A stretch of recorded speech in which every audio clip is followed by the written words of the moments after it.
The topic for this video is how shameless and problematic Nigeria is at this point.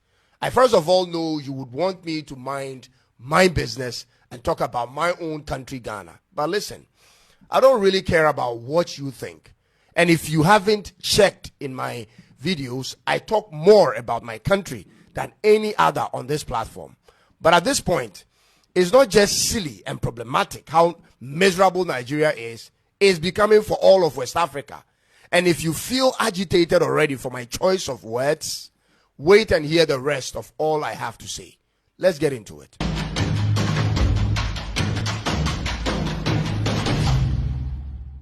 Nigeria's population is a national security threat to every neighboring and West African country. As of March this year, Nigeria's population is more than half the total population of West African countries. More than half. This means on any given day, the influx of Nigerian citizens to any West African country will easily swallow up the entire local population. This is why every country in West Africa needs to have a say in what goes on in Nigeria, on the backdrop of the fact that they like to travel, ladies and gentlemen. They like to move, and they are moving in numbers.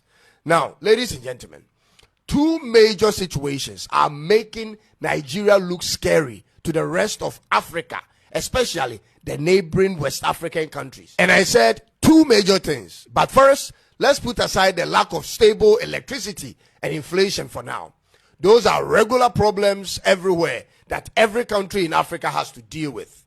However, the two worrisome situations brewing in Nigeria, which threatens the sovereignty of other African countries, has to do with the religious extremism and poverty. Ladies and gentlemen, I need you to again hold back on the insults for now and also put down your biased glasses and hear me out for a minute before you come in.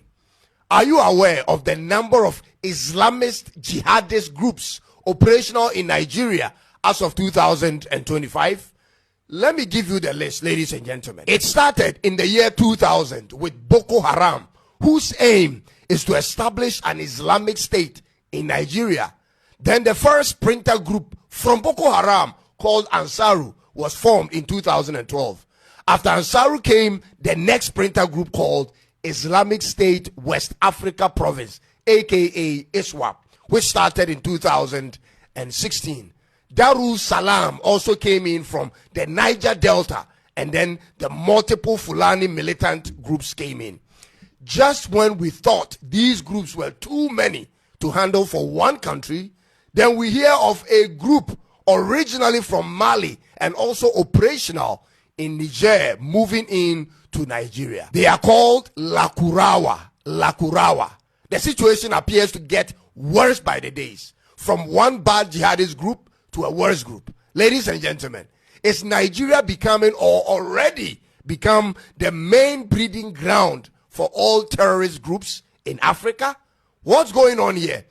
When other countries are thinking of ways to create conducive environment to entice foreign investment, Nigeria is rather enticing terror. Let me ask you this. What conditions are making the northern part of Nigeria so enticing to these groups in the first place? Because this is where almost all of them are situated. Every day I read the news in Nigeria, I get terrified. Every time. Because the spillover of these groups will directly enter all the nearby countries. These are countries in West Africa.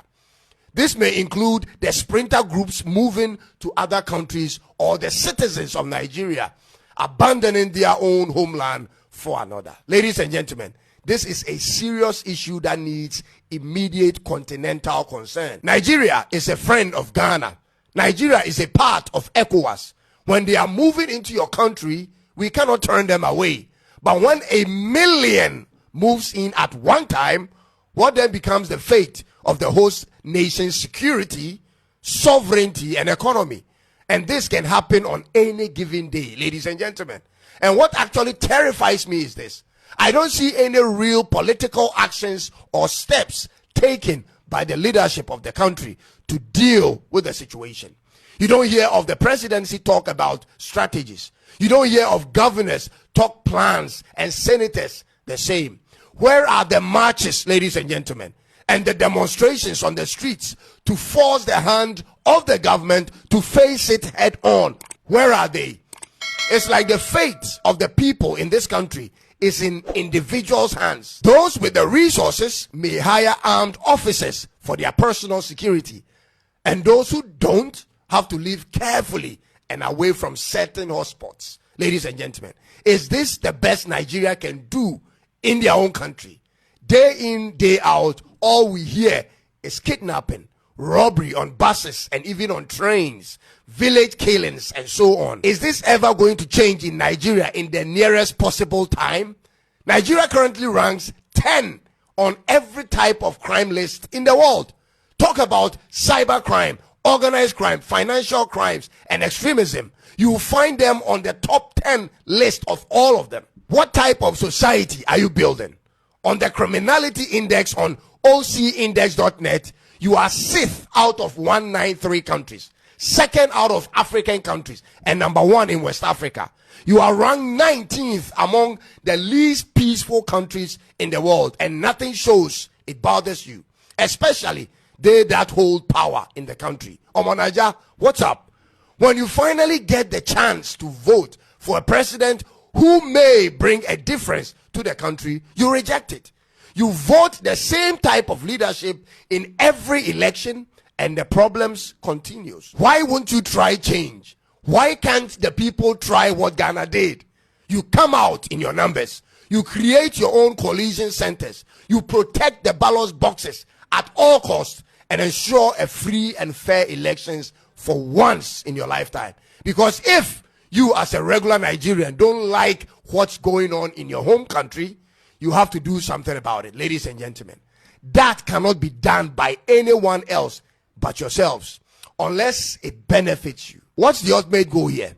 When you have chosen democracy as your system of governance and it's only making life a living hell for the majority of the people, what is the plan, ladies and gentlemen? This is disturbing. Now, on to the second situation that is of equal concern as the first. This is about the level of poverty in Nigeria. You have more than 40% of your total population living below the global poverty line of $2.15 per day. That's more than 100 million people, ladies and gentlemen. That's a national security crisis. To have more than 100 million people who don't spend up to 3,300 naira in a day is problematic for the state's economy and for the people themselves. And here is how. The 3,300 naira per day will include your transport fare in and out to work if you have one, or to school, your breakfast, your lunch, your supper for one person. And so when that's not possible for more than 100 million people, then there isn't much these 100 million people are doing to contribute to the economy of the local state. People must work, produce, buy, pay taxes, and all of that, which runs the local economy. And that explains why countries whose citizens spend more do better than countries which citizens spend less. This is economic fact. Economic activities thrives off of demand and supply, buying and selling. And so when purchasing power drops, supply power is affected. Ladies and gentlemen, in addition to that is the low rate at which Nigeria's economy is growing. With the kind of population you have and expected to have in the next 10 years, your economy cannot survive on a single-digit economic growth in a fiscal year. Currently in Nigeria, your country is growing on an average rate of 3.4%. 3.4%. That's super slow for your size. You need to move that thing to more than 10% per annum and sustain it over a decade to meet the surge ahead. Your country's population is projected to hit 290 million in the next 10 years, and that's adding at least 50 million more people to what you have now. So the pace you are running will have to change immediately. From 2020 to 2023, the average unemployment rate was over 39% of the capable workforce until last year, when the new administration by Tinubu had to revise the method for calculating to reduce it to now 5.3%. Whether that is accurate or not, the reality of the people hasn't changed, and that's a huge problem.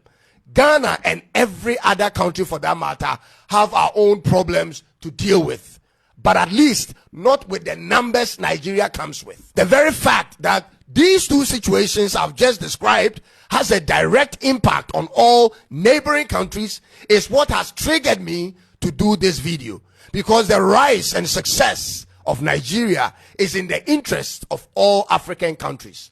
In the same way, the fall and demise of Nigeria is detrimental to all African countries, ladies and gentlemen. Therefore, whether it offends your pride as a successful Nigerian who doesn't like your country being talked about in a negative light or not, that's not only up to them or you to determine what others may say, because once there is a problem in your country, everyone will feel the impact. Just like it said, when Nigeria sneezes, every African country catches cold. Folks, I want to read your opinion on this matter without insult.